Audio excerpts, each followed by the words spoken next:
Welcome to the Heart and Soul of Business Leadership Interview Series, presented by Wasatch ActionCOACH. Well, welcome everyone to our next interview in our Leadership Interview Series. Today we have with us Dr. Pam Nichols, a doctor of veterinary medicine. She's the owner of Animal Daybreak Veterinary Hospital and Utah Virtual Vet. And Frank has some questions for you, Pam. Thanks. Hi, Dr. Pam. How are you doing today? I'm doing great. So glad to be here. Okay, fantastic. Well, let me just start off with very basic. What can you tell us a little bit about your company? Yes. So I own Animal Care Daybreak, which is a big veterinary hospital, full service veterinary hospital in South Jordan. It's out in the Daybreak community, right in kind of the heart of Daybreak. And it is, I've got 30 employees and it's a lovely hospital. I have, I think, probably the best exotic veterinarian in the Western United States that works for me. And she chose to work when the hospital wasn't open for small animals because she doesn't like her crazy creatures to have to be around dogs and cats. You got Frank, do you have a question? Yeah, can you explain the difference between a what you would classify as a standard veterinary and exotic veterinary? Yes, and it's not the way she dresses. She also, well, maybe. Exotic veterinarians do things like rabbits, guinea pigs, bunnies, that was redundant, birds, snakes, spiders, geckos, turtles, frogs, any manner of creature, falcons. We had a falcon in last week at the fractured wing. We had an anaconda in that weighed, I don't know, 56 pounds with a giant soft tissue sarcoma. So those are all Dr. Baylor's forte, and she loves those creatures. And she works Friday, Saturday, Sunday, Monday. And then her weekend is Tuesday, Wednesday, Thursday. And then Monday through Friday are my small animal doctors. And they do dogs, cats, and a little bit with pocket pets like guinea pigs and hamsters. But mostly now they give everything that's exotic to Dr. Baylor. So I'm a 7-day-a-week hospital. We're AAHA accredited. So American Animal Hospital Association, this is kind of the cool fun fact of the day. American Animal Hospital Association accredits veterinary hospitals. And what that means is in human medicine, if you go into any human facility, you already know because they've opened their doors that they have been inspected by JCO. That's the accrediting body in human medicine. And that's a requirement. You cannot open a human facility without being JCO accredited or inspected. There is no such requirement in veterinary medicine. None.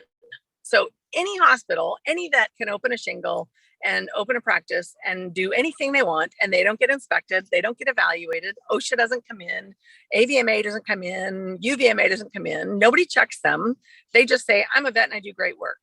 And that's it. But AAHA, American Animal Hospital Association, is the accrediting body. And right now, AAHA accredits about 15% of hospitals nationwide. And we have one practice in Japan and many in Canada. The thing is that it's voluntary and it's expensive. And so if public people don't know to ask for an accredited hospital, they have no idea that the standards of care at an accredited hospital versus a non-accredited hospital are vastly different. So my hospital is an accredited hospital since the day we opened. It is my 3rd veterinary hospital and my 6th business in the industry. So my other businesses were dog daycare and green boarding facilities. I think that's all you need to know about Animal Care Daybreak, except that it's just a lovely facility. And if you ever you can ask them and just call and say, hey, I'm new to the area. Why should I come there? And then wait for my team to just lose their minds telling you why you should come to my hospital, because they truly, they love working there. And it's the best culture of a hospital I've ever worked in. That sounds fantastic. No, I really appreciate you describing that. And there's a few things that I pulled out of what you were saying, a term I've never heard before, pocket pets. I like it. The problem is if you say pocket pets, the exotic vets get kind of fussy about it because a pocket pet, like a sugar glider, is a pocket pet that will rip your face off. So pocket pet sounds sweet and cuddly and smart and darling, but they don't like me to call them that. So when I said that, I almost reeled my tongue back in. So, but that's what I call them affectionately, is pocket pets. Mostly because when I was little, I carried my little rat in my pocket. Truly. Well, actually, I think what you just said there is a key thing. In any pet, if it's not taken care of and cared for as a domestic, they can rip your face off, or worse, without a doubt. Absolutely. So it sounds like you've been in business. First off, sounds like you're a serial entrepreneur. You've started a few different businesses, and it's been going on for several years. What led you start to become a business owner to get to the road where you're at now? So I started my first hospital in 1999, and I had been a stockbroker before I went to veterinary school. And I had an assistant as a stockbroker, and I saw how she was treated in a professional capacity. And the way that we did things in an animal hospital when I was an employee were just terrible. I hated it. And so within 3 years of getting out of vet school, I knew I needed to open my own practice so that I could take care of my team the way I wanted to take care of them. And so I started Animal Care Center in Bountiful, and then it's now it's 1999. So that we just had 23 years this summer. And I still have some of the same kids that I started with that are still there, even though I sold to a corporation several years ago. I still have a lot of the same team. It's still a lovely practice. Well, one of the things you just said there is started your own business in order to take care of the people the right way. I'm also assuming take care of the pets the right way, the way that is beneficial. Yeah. And the hospital that I worked at before was not accredited, and the veterinarian did not see value in accreditation. And it was hard because I knew for certain that I wanted to be AAHA accredited from the time I was in vet school. Like, that was just a thing. I knew it was the best way to practice. And my first vet just would not see the value. And so it was really hard. And I knew that in order to do the best care, I had to be accredited. I think that's a great idea. So I appreciate that. And it strikes a chord with me because something that we were talking about before we started recording, but within Wasatch ActionCOACH, our vision is to improve the lives of everyone along the Wasatch front. And I like talking to you here about this, because excuse me, because when I was talking about improving lives, I was originally thinking human lives, but hey, let's include the pets in there too, right? Yeah. Absolutely. I appreciate that. My motto has always been taking care of pets and the people who love them, because my team loves the pets as much as the owners do, and frequently more. Like, frequently my team gets as invested or more invested than the owners do. And that is a complicating factor emotionally for my kids, but it's real. So, but yeah, taking care of pets and the people who love them. Awesome. So, well, all that being said, let's get back to business specifically. Yeah. Even as a business of pets, what do you enjoy the most about being a business owner? Oh my gosh, I love everything. No, mostly what I love is hearing my employees talk to other people about working for me. Mostly what I love is impacting people's lives in a positive way. Just before this phone call, I got a text from a very dear friend who's in Davis County. And he said, "Hey, Pam, I met one of your ex-employees and I have a story to tell you." And I said, "Oh, great. Who is it?" He said, "Oh, it's Aaron." And I said, "Aaron girl or Aaron boy?" And he said, "Aaron girl." So I picked up the phone and called, because it's somebody that I had let go about a year ago, and in a very good way. She wanted to work at home and I couldn't accommodate that right at that time. But I thought, oh no, what is she going to say about me? And much to my utter delight and happiness, she spent 15 minutes telling Gar, this friend of mine, that I was the best employer she'd ever worked for. She'd known me since she was a little kid. I took care of her pets when she was young, and then she volunteered for me, and then she came back and worked for me, and that her ambition in life is to grow up and be like Dr. Pam. And I was like, okay, my life is now complete, because that's what I love about being a business owner, is knowing that I can say, you're 12 years old and you want to be a vet? Yes, come in and you can sit and watch me all day long because I want you to be a vet. You're 16 and you want a job and you want to work 4 hours a week? Yes, come in, because I want you to see what it's like to have a real job that you have to show up at 3 o'clock. I love the way owning a business impacts my employees. Like for 10 years running, we were there was that best companies to work for contest in Utah. And we were always either first or second in that for years and years and years in a small business category. And I think I was more proud of that than I was of ever being the head of any association or president of anything. That's what I was the most proud of. That's fantastic. Just so you know, I'm going to be in the running to be the next people. That's what we're pushing for. Nice. Wasatch Action, I that's love important to us. that. That's brilliant. So, what challenges have you had to overcome? What are some of the biggest challenges you think you've had to overcome during your business time as a business owner?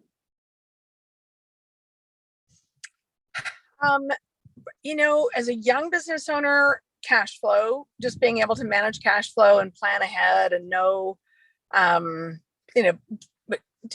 to budget. Like learning how to budget was just an unknown entity to me. I was never a budgeter. I took lots and lots of courses in employee development and management and trying to understand people. And so, even though that was, I would say, a challenge, having, people who are attracted to veterinary medicine are not necessarily the most healthy individuals. Like people gravitate towards pets because they're unconditional in love. And so we've had a very diverse workplace since I opened my doors, and we've always been LGBTQ friendly, encouraging, welcoming, because that's a huge segment of our employees. And what I learned very, very early on was that I could never know enough about, for example, personality preferences. So Meyers Briggs training came in handy when I was a young vet. Just being able to manage how employees talk to each other and communicate with one another, and then how do they communicate with a client.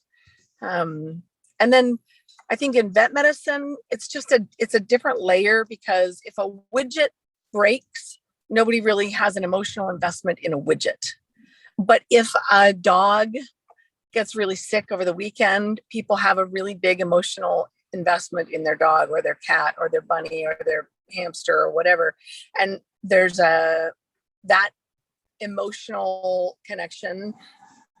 I think I had to learn really early on how to balance the emotional attachment to the pets, and that there was still a financial business component. And I have a hospital to run and people to pay and employees to take care of. So I'd say that's probably an even bigger challenge than cash flow in the beginning and employee management as I went along. Okay. And I think some of the things you talk about are very similar to a lot of other businesses out there. One of the things you mentioned, Meyers Briggs, for those who don't know, that's a personality profile. It's a MBTI, Meyers Briggs type indicator. I am a big proponent of personality profiling, not profiling, but personality profiles in order to help communicate better, because everybody's different. We use a system called DISC profiles, very similar in concept. Just usually doesn't take quite as long to go through the test as Meyers Briggs does. But all that being said, it's critical to know how to communicate, not how you want to be communicated to, but how the other person wants to be communicated to. Yes. So I applaud that. That's awesome. I appreciate that advice. What's next for you? Well, I'm a certified flight instructor, so I'm flight instructing a little on the side, and I just finished some coaching training, so I'm doing lots of consulting in veterinary medicine. And I just left being the president of American Animal Hospital Association, so I am no longer on any boards. That, by the way, is my favorite nonprofit, is American Association. I used to have an in-house nonprofit called the We Care Fund, and it was our in-house charity money, and it was awesome because if somebody couldn't pay for something, we could always dip into the We Care Fund. But so next, I don't know what I have to keep learning. I assume I'll continue with professional development. I'm a Meyers Briggs certified trainer, and so, but I love DISC too. I'm high D, high I, no S, no C at all, like zero C. So, and again, like you said, with personality stuff, I always want to know better how I can communicate with somebody, how I can help them reach their full potential. So I just got a website called changethenarrative.com, and I have a bunch of little things that are going to be they are merchandise sales. They're affirmation cards that are right now veterinary specific, and then I have some that are pilot specific, and then some that are just going to be human specific, so nothing to do with finding your joy in a dog, but finding your joy in the mirror, or whatever. And I have just great little greeting cards that people can use that say, "You're my superhero," or "You handled that beautifully, thanks for your help today," or "You make the world a better place." I mean, they're just really simple greeting cards that I'm completely emotionally invested in.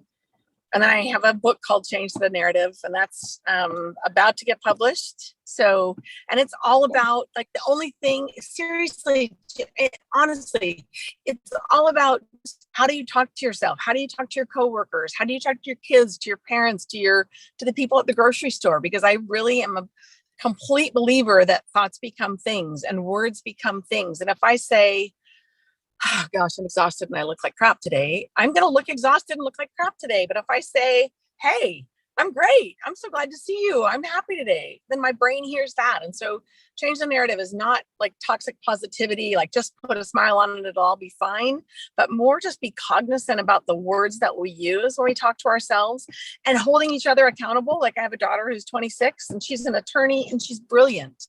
And I asked her one day, "How did you do that?" And she said, "I just kept telling myself I was going to do it, and I just did it."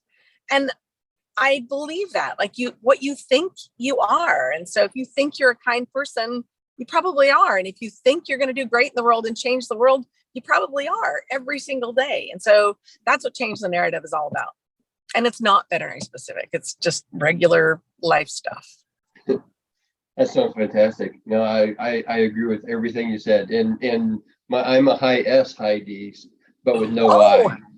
So, wow. Yeah, it's not a common one. And on Meyers Briggs, I'm a INFP. So I'm an also not a ENFP. very common one. Yeah, INFPs are not common, but we Right. need you introverts. Like, the world needs introverts. Yep. I agree. So do you have any events coming up that you want to promote, or any advice that you give to an aspiring entrepreneur? Just do it.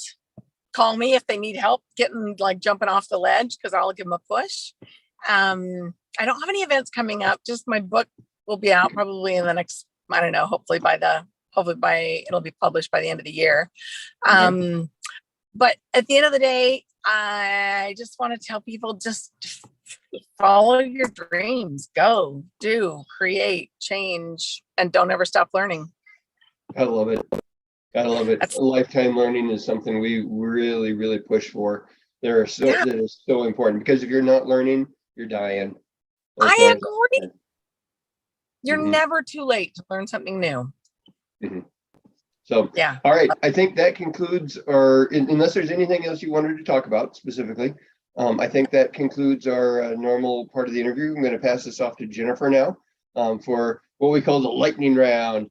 But it's really just to talk about the local area and what's great about Utah. So, Jennifer, please take it away. Great. Well, thanks a lot, Pam, for being here, and you seem like a super awesome person. You too. I am going to ask you, I'll ask you, even though you mentioned it, I'll ask you what your favorite charity is, or nonprofit. I should have said my favorite nonprofit is American Animal Hospital Association. In Utah, I really do love Best Friends as a charity. They're Okay, awesome. awesome.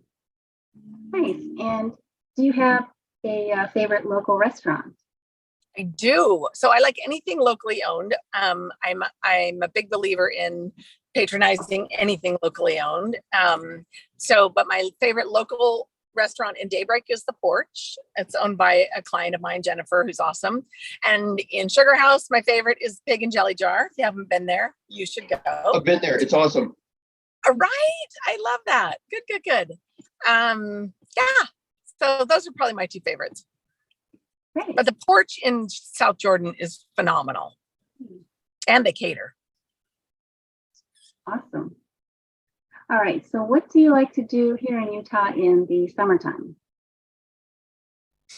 Oh my gosh. In the summertime, I'm a sun fanatic. So anything involving water. So I love the reservoirs. I love to stand up paddleboard. I love to ski. My dad was a Hobie cat racer. So I was always on water. And anything outdoors, anything in the mountains, anything on horseback. Yeah. Right. And what do you like to do in Utah in the wintertime? I'm a skier. So I'm a snow basin fanatic. I grew up skiing Alta, and then I skied Snowbird when it opened. And then I was an instructor at Park City. But of them all, I love Snow Basin the best. And I will drive all the way to Snow Basin. Nice. And what do you think is the best thing about living in Utah? Oh my gosh. The best thing about living in Utah, I think, is having 4 seasons, and the people are just maybe the nicest human beings anywhere on the planet. Like you just don't, it's just, I think it's very different. And I think Utah has the stigma of, being the Mormon state. And I wish I could just dispel that and go, yeah, well, everybody's really nice no matter what their religion is. So yeah, I think the people are my favorite thing about Utah. And it's just beautiful. It's a beautiful state. It is. Yeah. All right. And what is the best piece of advice you've ever been given on either entrepreneurship or leadership? The best advice I was ever given about, when I was thinking about this, I was thinking about life. And so I'm just going to give you that one. And this was my dad. He just said, if it's a problem that can be solved with time or money, it is not a problem.